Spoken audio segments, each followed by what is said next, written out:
എത്ര വലിയ പ്രയാസത്തിലാണെങ്കിലും ശരി, എത്ര വലിയ കുരുക്കിലാണെങ്കിലും ശരി, ഇനി ഒരിക്കലും അഴിക്കാൻ പറ്റാത്ത രൂപത്തിൽ ഞാൻ ഇതിൽ നിന്ന് രക്ഷപ്പെടൂല എന്നാണ് കൽബിൽ വിചാരിക്കുന്നത്, അത്രത്തോളം പ്രയാസത്തിൽ മുങ്ങിക്കുളിക്കുന്നവരാണെങ്കിലും ശരി, അതൊക്കെ പരിഹരിച്ചു കിട്ടാൻ, ജീവിതത്തിൽ വലിയ സന്തോഷവും സമാധാനവും തിരികെ വരാൻ നബി സല്ലല്ലാഹു അലൈഹി വസല്ലം തങ്ങൾ പഠിപ്പിച്ച ഒരു അത്ഭുത ദുആ. ഹദീസിന്റെ ഗ്രന്ഥങ്ങൾ നോക്കിയാൽ ഈ ദുആ നമുക്ക് കാണാൻ കഴിയും. നമുക്ക് ഏതാണ് എന്ന് കേട്ടു നോക്കാം. കേൾക്കൽ മാത്രമല്ല, നമ്മുടെ ജീവിതത്തിൽ അതെങ്ങനെ പകർത്തണം എന്നും കൂടെ നമുക്കൊന്ന് മനസ്സിലാക്കി വെക്കാം. അള്ളാഹു എല്ലാ പ്രയാസങ്ങളിൽ നിന്നും മോചനം നൽകട്ടെ. കലുഷിതമായിരിക്കും. അവരുടെ സമ്പത്ത് കൊള്ളയടിക്കപ്പെട്ടു, അവരുടെ വീടുകൾ ആക്രമിക്കപ്പെട്ടു, അവരെ നാട് കടത്തപ്പെട്ടു, അവരുടെ കച്ചവടങ്ങൾ ഇല്ലാതെയാക്കപ്പെട്ടു, ഇങ്ങനെ എല്ലാം അവരെ നശിപ്പിച്ചു. അവസാനം അവരുടെ ഉള്ള ജീവനും കൂടെ ബലിയർപ്പിക്കേണ്ടി വരും, ജീവനും കൂടെ കൊടുക്കേണ്ടി വരും എന്ന സാഹചര്യം എത്തിയപ്പോൾ ആ നാട്ടിൽ നിന്ന് പുറത്തു പോകേണ്ടി വന്നു, ഇല്ലേ, മക്ക വിട്ടു പോകേണ്ടി വന്നു. എന്നാൽ ഇതൊക്കെ സഹിച്ചത്, ഇതൊക്കെ സഹിക്കാനുള്ളൊരു ത്രാണി കൊടുത്തത് ഈ പരിശുദ്ധമായ ദുആകളാണ്. അള്ളാഹിന്റെ ഹബീബ് സല്ലല്ലാഹു അലൈഹി വസല്ലം തങ്ങൾ പഠിപ്പിച്ചു കൊടുത്ത ഈ ദുആകളാണ് അവർക്ക് എന്ത് ചെയ്തത്, ഒരു അത്താണിയായത്. അതുകൊണ്ട് ഒരുപാട് പ്രയാസങ്ങളും പറഞ്ഞുകൊണ്ട് മുത്തുനബി തങ്ങളുടെ അടുക്കലേക്ക് സ്വഹാബത്ത് വരാറുണ്ട്. എന്ത് വിഷയമുണ്ടെങ്കിലും നബി തങ്ങളുടെ അരികിലേക്ക് വന്നിട്ടാണ് അവർ ആവലാതി പറയുന്നത്. മക്കളില്ലാത്തതിൻ്റെ വിഷയം പറയാറുണ്ട്, വീടില്ലാത്തത് പറയാറുണ്ട്, ജോലിയില്ലാത്തത് പറയാറുണ്ട്, അതുപോലെ തന്നെ ഹൈറായ വരുമാന മാർഗം ഇല്ലാത്തത് പറയാറുണ്ട്, ഉള്ള ജോലിയിൽ ബർക്കത്തില്ലാത്തതിനെ പറ്റി പറയാറുണ്ട്, കച്ചവടത്തിൽ ബർക്കത്തില്ലാത്തതിനെ പറ്റി പറയാറുണ്ട്. നബി തങ്ങളോട് വന്ന് പറയാത്ത പരാതികളൊന്നും തന്നെ ഇല്ല. കുടുംബ വിഷയം വന്ന് പറയാറുണ്ട്, സാമൂഹിക വിഷയങ്ങൾ പറയാറുണ്ട്. എന്നാൽ ഇതിനൊക്കെയുള്ള പരിഹാരം മുത്തുനബി തങ്ങൾ പറഞ്ഞു കൊടുക്കുകയും ചെയ്യും. നബി തങ്ങൾ ഇതിനൊക്കെയുള്ള ഒരു പരിഹാര മാർഗം സ്വഹാബത്തിന് വിവരിച്ചു കൊടുക്കുകയും ചെയ്യും. അത്തരത്തിൽ ഒരു സ്വഹാബി വന്ന് വലിയൊരു ഞെരുക്കം, വലിയൊരു കുടുസ്, തൻ്റെ ജീവിതത്തിൽ അകപ്പെട്ട വലിയൊരു പ്രയാസം പറഞ്ഞപ്പോൾ നബി തങ്ങൾ കൊടുത്തൊരു മറുപടി ഉണ്ട്. അതാണ് ഈ അത്ഭുത ദുആ. അള്ളാഹുവെ, ഞങ്ങൾക്ക് എല്ലാ പ്രയാസങ്ങളും നീ തീർത്തു തരണേ അള്ളാഹ്, ഞങ്ങളുടെ ജീവിതത്തിൽ സകല വിഷമങ്ങളും തീർത്ത് സന്തോഷം നൽകണേ റഹ്മാനെ. വീഡിയോ മുഴുവനായി കേൾക്കാം. അസ്സലാമു അലൈക്കും വറഹ്മത്തുള്ളാഹി വബറകാതുഹു. ബിസ്മില്ലാഹി വൽഹംദുലില്ലാഹ്. എൻ്റെ പ്രിയമുള്ള ശബ്ദം ശ്രവിക്കുന്ന കൽബിൻ്റെ കഷ്ണങ്ങളായ, കരളിൻ്റെ കഷ്ണങ്ങളായ പ്രിയപ്പെട്ട മുഅ്മിനീങ്ങൾ, മുഅ്മിനാത്തുകൾ, ഉമ്മമാർ, സഹോദരിമാർ, സഹോദരങ്ങൾ, ഒരുപാട് ആളുകൾ വിളിച്ച് പലപ്പോഴും സന്തോഷം പറയാറുണ്ട്. ഉസ്താദേ, നിങ്ങളുടെ വീഡിയോ കാണാറുണ്ട്, നിങ്ങൾ പറഞ്ഞത് പലതും ചൊല്ലിയിട്ട് ജീവിതത്തിൽ വലിയ അത്ഭുതങ്ങൾ, വലിയ മാറ്റങ്ങൾ സംഭവിച്ചിട്ടുണ്ട് എന്ന് കഴിഞ്ഞ ദിവസം ഒരു സഹോദരി വിളിച്ചിട്ട് വലിയൊരു സന്തോഷം പറഞ്ഞു. അൽഹംദുലില്ലാഹ്, അത് കേട്ടപ്പോൾ വലിയ റാഹത്ത് തോന്നി. ജീവിതത്തിൽ വർഷങ്ങളായി അവർ വാടകയ്ക്ക് താമസിക്കുന്ന ഒരു വ്യക്തിയാണ്. ഭർത്താവില്ല, തനിക്കും തൻ്റെ 2 പെൺമക്കൾ, അവരെയും കൊണ്ട് തനിക്കുള്ള ഒരു ചെറിയൊരു ജോലി, ഒരു കടയിൽ, ഒരു ഷോപ്പിൽ നിന്നുകൊണ്ട് അവിടെ നിന്ന് കിട്ടുന്ന തുച്ഛമായ വരുമാനത്തിനാണ് അവിടുത്തെ വാടകയും കറണ്ട് ബില്ലും അതുപോലെ തന്നെ വീട്ടു സാധനങ്ങളും കുട്ടികളുടെ പഠിപ്പും എല്ലാം മുന്നോട്ട് പോയിക്കൊണ്ടിരുന്നത്. ആരും സഹായിക്കാനില്ലാത്തൊരു സഹോദരി. അപ്പോൾ കഴിഞ്ഞ ദിവസം, കുറച്ച് ദിവസങ്ങൾക്ക് മുമ്പ് നമ്മുടെ വീഡിയോയിൽ കണ്ട ഒരു സൂറത്തിനെ പറ്റി കേൾക്കുകയും അത് നിരന്തരം അവരുടെ ജീവിതത്തിൽ പതിവാക്കാൻ തുടങ്ങുകയും ചെയ്തു. അൽഹംദുലില്ലാഹ്, അവിടെ ആ സഹോദരി ജോലി ചെയ്തിരുന്ന ആ ഷോപ്പിൻ്റെ ഓണർ തന്നെ അവരുടെ പ്രാരാബ്ധം മനസ്സിലാക്കി അവർക്കൊരു വീട്, അയാളുടെ വകയായി ഒരു ചെറിയ വീട്, വലിയ കൊട്ടാരമൊന്നുമല്ല, മറിച്ച് ആ കുടുംബത്തിന് താമസിക്കാൻ പാകമായ ഒരു വീട് അവർക്ക് നൽകാമെന്ന്, വെച്ചു കൊടുക്കാമെന്ന് അറിയിച്ചിട്ടുണ്ട് എന്ന് വലിയ സന്തോഷം അറിയിച്ചു. അൽഹംദുലില്ലാഹ്. അല്ലാഹു സുബ്ഹാനഹു വ തആല അത് എത്രയും പെട്ടെന്ന് അള്ളാഹു പൂർത്തീകരിച്ചു കൊടുക്കുമാറാകട്ടെ. അതുപോലെ തന്നെ അവരുടെ മക്കളുടെ വിവാഹത്തിൻ്റെ സമയത്തും അവരെ സഹായിക്കാമെന്ന് ആ സഹോദരൻ ഏറ്റിട്ടുണ്ടെന്ന് അള്ളാഹു അദ്ദേഹത്തിന് ബർക്കത്ത് ചെയ്ത് കൊടുക്കട്ടെ. അല്ലേ, നമ്മളെ അള്ളാഹു സഹായിക്കാൻ തീരുമാനിച്ചാൽ അത് ഏത് വഴിയാണ് വരുന്നത് എന്ന് റബ്ബിന് മാത്രമേ അറിയുള്ളൂ. പല ആളുകളും പറയും, ഇങ്ങനെയൊക്കെ ഓതിയാൽ അല്ലെങ്കിൽ ഇങ്ങനെ പറഞ്ഞാൽ, ഇങ്ങനെ ദിക്ർ ചൊല്ലിയാൽ. ആ സഹോദരി കോതമംഗലം എന്ന സ്ഥലത്തുള്ളവരാണ്. അവരാണ് എന്നെ വിളിച്ച് സംസാരിച്ചത്. അപ്പോൾ അള്ളാഹു സുബ്ഹാനഹു വ തആല ഒരാളെ ഏറ്റെടുക്കാൻ തീരുമാനിച്ചു. എന്നാൽ അള്ളാഹുവിനെ ആ ഏറ്റെടുക്കൽ തടഞ്ഞു നിർത്താൻ ഒരാൾക്കും കഴിയില്ലല്ലോ. പലപ്പോഴും പല ആളുകളും ചോദിക്കുന്നതാണ്, ഇത് ചൊല്ലിയാൽ എങ്ങനെയാണ് സമ്പത്തുണ്ടാകുക, ഇത് ചൊല്ലിയാൽ എങ്ങനെയാണ് വീട് കിട്ടുക എന്ന്. കഴിഞ്ഞ ദിവസം എനിക്ക് തോന്നുന്നത് 40 ദിവസം കൊണ്ട് വീട് ശരിയാകും എന്നുള്ളൊരു വീഡിയോ ആണെന്ന് തോന്നി ഞാൻ ഇട്ടത്, കുറച്ച് ദിവസങ്ങൾക്ക് മുമ്പായതുകൊണ്ട്.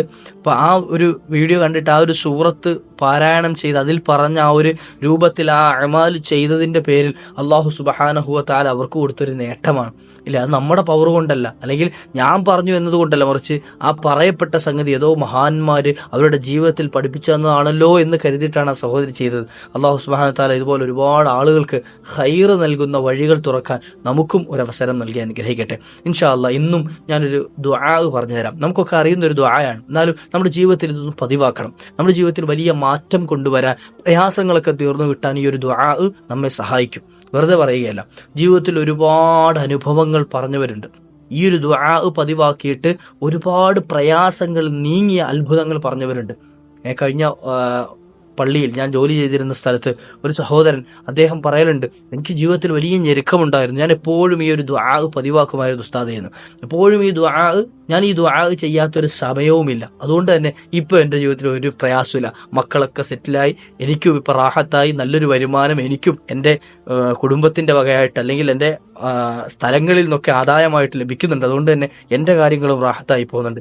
എനിക്കും ജമാഅത്തുകൾ കൃത്യമായി പങ്കെടുക്കാനും എൻ്റെ കാര്യങ്ങളൊക്കെ റാഹത്തായി മുന്നോട്ട് കൊണ്ടുപോകാനും കഴിയുന്നുണ്ട്. ഒരു പ്രയാസവും ഇല്ല എന്ന് അൽഹംദുലില്ലാ. അപ്പോൾ ഇങ്ങനെ ഞെരുക്കങ്ങൾ അനുഭവിക്കുന്ന ആളുകൾക്കുള്ളൊരു അത്താണിയാണ് മുത്തുനബി സല്ലല്ലാഹു അലൈഹി വസല്ലം തങ്ങളുടെ ഈ ഒരു ദുആ ഉൽ കർബ് എന്ന് നമുക്ക് കേട്ടിട്ടുണ്ടാവും, എല്ലാവരും കേട്ടിട്ടുണ്ടാവും. ദുആ ഉൽ കർബ് എന്ന് വെച്ചാൽ തന്നെ പ്രയാസം എന്നാണ്. അപ്പം പ്രയാസങ്ങളിൽ നിന്നും ദുആ ഉൽ കർബ് എന്ന് വെച്ചാൽ കർബിന്റെ പ്രയാസങ്ങളുടെ പ്രയാസങ്ങളെ ദൂരീകരിക്കാനുള്ള ദുആ, പ്രയാസങ്ങളെ ബുദ്ധിമുട്ടുകളെ ഇല്ലായ്മ ചെയ്യാനുള്ള ദുആ. മുത്തുനബി സല്ലല്ലാഹു അലൈഹി വസല്ലമ തങ്ങളുടെ അടുക്കലേക്ക് പ്രയാസങ്ങൾ വന്നു പറഞ്ഞൊരു സ്വഹാബി, അദ്ദേഹം വന്നു പറഞ്ഞ പ്രയാസങ്ങളൊക്കെ കേട്ടതിനു ശേഷം നബി തങ്ങൾ മറുപടി കൊടുക്കുകയാണ്, നിനക്ക് ഈ പ്രയാസങ്ങളിൽ നിന്നൊക്കെ മോചനം കിട്ടണോ? എന്നാൽ ഒരു ദുആ വെച്ചോ, എന്നാൽ ഒരു ദുആ പഠിച്ചോ. നബി തങ്ങളും അവിടെ പറയുക മാത്രമല്ല, അവിടുന്ന് ജീവിതത്തിൽ നബി സല്ലല്ലാഹു അലൈഹി വസല്ലം തങ്ങളുടെ ജീവൻ പറയാണ്, അവിടുന്ന് ജീവിതത്തിൽ ഈ ദുആ പതിവാക്കിയിരുന്നു എന്ന്. നബി തങ്ങൾക്ക് എന്തെങ്കിലുമൊക്കെ ബുദ്ധിമുട്ടുണ്ടായി കഴിഞ്ഞാൽ അവിടുന്ന് ചെയ്തിരുന്ന ദുആ ആണ് ദുആ ഉൽ കർബ്. ലാ ഇലാഹ ഇല്ലല്ലാഹുൽ അലീമുൽ ഹലീം, ലാ ഇലാഹ ഇല്ലല്ലാഹു റബ്ബുൽ അർശിൽ അലീം, ലാ ഇലാഹ ഇല്ലല്ലാഹു റബ്ബുസ് സമാവാതി വറബ്ബുൽ അർദി വറബ്ബുൽ അർശിൽ കരീം. അങ്ങനെ ലാ ഇലാഹ ഇല്ലല്ലാഹുൽ അലീമുൽ ഹലീം, ലാ ഇലാഹ ഇല്ലല്ലാഹു റബ്ബുൽ അർശിൽ അലീം, ലാ ഇലാഹ ഇല്ലല്ലാഹു റബ്ബുസ് സമാവാതി വറബ്ബുൽ അർദി വറബ്ബുൽ അർശിൽ കരീം. വളരെ എളുപ്പത്തിൽ ചെല്ലാൻ പറ്റും. നമുക്ക് പഠിക്കാനും കാണാൻ പഠിക്കാനൊക്കെ എളുപ്പമുള്ളൊരു ദുആ അല്ലേ ദുആ ഉൽ കർബ്. മഹാന്മാരായ സ്വഹാബത്ത് ജീവിതത്തിൽ പതിവാക്കിയിരുന്നു. അതുകൊണ്ട് തന്നെ അവർക്ക് എന്ത് പ്രതിസന്ധി വന്നാലും, എത്ര പ്രയാസങ്ങൾ വന്നാലും, എത്ര ബുദ്ധിമുട്ടുകൾ വന്നാലും അവർ പതറിയിരുന്നില്ല. കാരണം എന്തേ? അവരുടെ കയ്യിലൊരു പിടിവള്ളിയുണ്ട്, അവരുടെ കയ്യിൽ അവർക്ക് അതിന് പറ്റിയ ഒരു മരുന്ന് അവരുടെ കയ്യിലുണ്ട്, ഇതിനെ പ്രതിരോധിക്കാൻ പറ്റിയ ഒരു മരുന്ന്. ആ മരുന്ന് അവർ പ്രയോഗിക്കുകയും അവരുടെ ജീവിതത്തിൽ വലിയ സമാധാനം ഉണ്ടാക്കിയെടുക്കുകയും ചെയ്തു. ഇല്ലേ? എത്ര കലുഷിതമായ കാലഘട്ടത്തിലാണ് സ്വഹാബത്ത് ജീവിച്ചിരുന്നത്. ഇല്ലേ?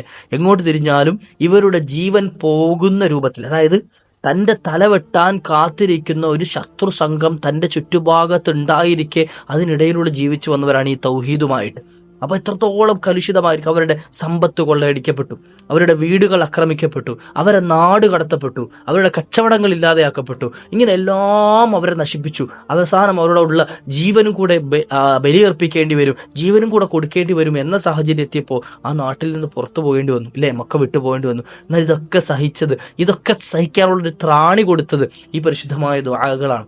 അള്ളാഹിന്റെ ഹബീബ് സല്ലല്ലാഹു അലൈഹി വസല്ലം തങ്ങൾ പഠിപ്പിച്ചു കൊടുത്ത ഈ ദുആകളാണ് അവർക്ക് എന്ത് ചെയ്തത്? ഒരു അത്താണിയായത്. അതുകൊണ്ട് തന്നെ ഈ ദുആഇനെ മുതലാക്കി വെക്കുക, നമ്മുടെ കയ്യിൽ മുറുക്കെ പിടിച്ചു വെക്കുക, നമ്മുടെ ജീവിതത്തിൽ പതിവാക്കുക. ലാ ഇലാഹ ഇല്ലല്ലാഹുൽ അലീമുൽ ഹലീം, അലീമായ, വണ്ണമുടയവനായ, മഹത്വമുടയവനായ, ഹലീമായ, കൃപ ചെയ്യുന്നവനായ, സഹനത ചെയ്യുന്നവനായ, സഹനശക്തിയുള്ളവനായ യജമാനനായ റബ്ബേ, അവനല്ലാതെ ആ റബ്ബല്ലാതെ ഒരു ഇലാഹുമില്ല, ആ റബ്ബല്ലാതെ ഒരു ഇലാഹുമില്ല. ലാ ഇലാഹ ഇല്ലല്ലാഹ്, ആരാധനയ്ക്ക് അർഹൻ അല്ലാഹു അല്ലാതെ ഒരാളുമില്ല. റബ്ബുൽ അർശിൽ അലീം, അലീമായ, വണ്ണമായ, മഹത്വമുള്ള ആ ഒരു അർശിന്റെ റബ്ബായ അല്ലാഹ്. അല്ലേ? അർശ് ഏറ്റവും വലിയൊരു അള്ളാഹുവിന്റെ സൃഷ്ടിയല്ലേ?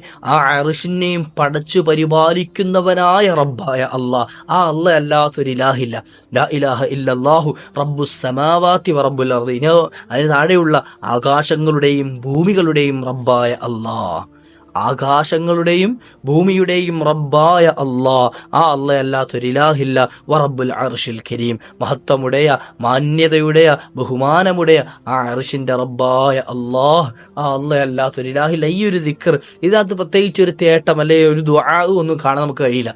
അല്ലാഹു എന്നത് നൽകണേ എന്ന്. പക്ഷേ മുത്തുനബി തങ്ങൾ പറയാം, ഈ ഒരു ദുആ ആരെങ്കിലും പതിവാക്കിയാൽ, ഈ ഒരു ദിക്ർ, ഈ ഒരു ദുആഇനെ ആരെങ്കിലും ജീവിതത്തിൽ പ്രയാസം അനുഭവിക്കുന്ന സമയത്ത് ഇങ്ങനെ നിരന്തരം പതിവാക്കി, എന്നാൽ ആ പ്രയാസം അങ്ങ് നീങ്ങിപ്പോകും. ആ പ്രയാസം അയാൾ വിചാരിക്കാത്ത രൂപത്തിലൂടെ, ഇപ്പൊ ഈ സഹോദരിയുടെ വിഷയം ഞാൻ പറഞ്ഞതുപോലെ, അവരുടെ ജീവിതത്തിലേക്ക് അവർ പോലും പ്രതീക്ഷിക്കാത്ത സാഹചര്യത്തിൽ അവരുടെ ആ പ്രയാസം റബ്ബിങ്ങനെ നീക്കിക്കൊടുത്തു. നോക്ക്, ഇനി അവർ പ്രയാസപ്പെടേണ്ടിയിരുന്ന ഒരു സാഹചര്യം ആ മക്കളുടെ വിവാഹ സമയമാണ്. ആ മക്കളുടെ വിവാഹ സമയത്ത് വല്ലാതെ ബേജാറാകേണ്ടി വരുമായിരുന്നു. പക്ഷേ ആ സമയത്തേക്കും അള്ളാഹു സുബ്ഹാനഹു വ തആല ഒരു കരുതൽ കൊടുത്താണ്. ആ സമയത്തും എന്ത് ചെയ്യുക, ഒരാളെ അള്ളാഹു സുബ്ഹാനഹു വ തആല ഒരു അത്താണിയായിട്ട് നാട് നൽകുകയാണ് എന്ന് റബ്ബ് സുബ്ഹാനഹു വ തആല നമ്മുടെ പ്രയാസങ്ങൾ നീക്കാനുള്ള ഒരു മാർഗമായിട്ട് നമുക്ക് നൽകിയ ഈ വഴികൾ, നമുക്കുള്ള മാർഗങ്ങളൊക്കെ ഇങ്ങനെ തുറന്നു തരും. അള്ളാഹു സുബ്ഹാനഹു വ തആല നമ്മുടെ പ്രയാസങ്ങളൊക്കെ തീർത്തു വരുമാറാട്ടെ. എത്ര വലിയ പ്രതിസന്ധിയിലാണെങ്കിലും ശരി, അത് മുഴുവൻ നീങ്ങിക്കിട്ടാൻ ഇത് മതി. നമ്മുടെ കച്ചവടങ്ങളിൽ പ്രതിസന്ധി ഉണ്ടോ, നമ്മുടെ വീടുകളിൽ പ്രതിസന്ധി ഉണ്ടോ, നമ്മുടെ മക്കളുടെ വിഷയത്തിലുണ്ടോ, അതുപോലെ നമ്മുടെ ജോലിയുടെ വിഷയത്തിലുണ്ടോ, നമ്മളുടെ സ്ഥലങ്ങളുടെ വിഷയത്തിലുണ്ടോ, അതുപോലെ നമ്മൾ ചെയ്യുന്ന മേഖലകളിൽ സമൂഹത്തിൽ നമുക്ക് പ്രതിസന്ധികൾ നേരിടേണ്ടി വരുന്നുണ്ടോ, ഏത് മേഖലകളാണെങ്കിലും ശരി, അത് മുഴുവൻ ഇല്ലാതെയായി റാഹത്തായി കിട്ടാൻ, ആ പ്രതിസന്ധികൾ മുഴുവൻ മാറി, ആ പ്രയാസങ്ങളൊക്കെ നീങ്ങി നമ്മുടെ ജീവിതത്തിൽ വലിയ സന്തോഷവും സമാധാനവും സ്വസ്ഥതയും ലഭിക്കാൻ ഈ ഒരു കുഞ്ഞൻ ദിക്ർ പതിവാക്കിയാൽ മതിയെന്ന് ഹബീബായ നബി തങ്ങളുടെ ജീവിതത്തിൽ നമുക്ക് കാണാൻ കഴിയും. അള്ളാഹു നമ്മുടെ എല്ലാ പ്രയാസങ്ങളും തീർത്തു തരുമാറാകട്ടെ. ഒരുപാട് ആളുകൾ ദ്വാരക്കാൻ ഏൽപ്പിച്ചവരുണ്ട്. റബ്ബേ, എല്ലാവരുടെയും ദുഃഖങ്ങളെ, സങ്കടങ്ങളെ, വിഷമങ്ങളെ നീ തീർത്തു കൊടുക്കണേ. അള്ളാഹു പ്രയാസങ്ങളൊക്കെ തീർത്ത് സന്തോഷമുള്ള ജീവിതം നൽകി അനുഗ്രഹിക്കണേ റഹ്മാനെ. പ്രതിസന്ധികളൊക്കെ നീക്കി റാഹത്ത് നൽകണേ അല്ലാ. ഞങ്ങളെയൊക്കെ നീ നാളെ ഹബീബായ നബി തങ്ങളുടെ ജിവാറിൽ പരിശുദ്ധ സ്വർഗത്തിലും നീ ചേർത്തു തരണേ റഹ്മാനെ.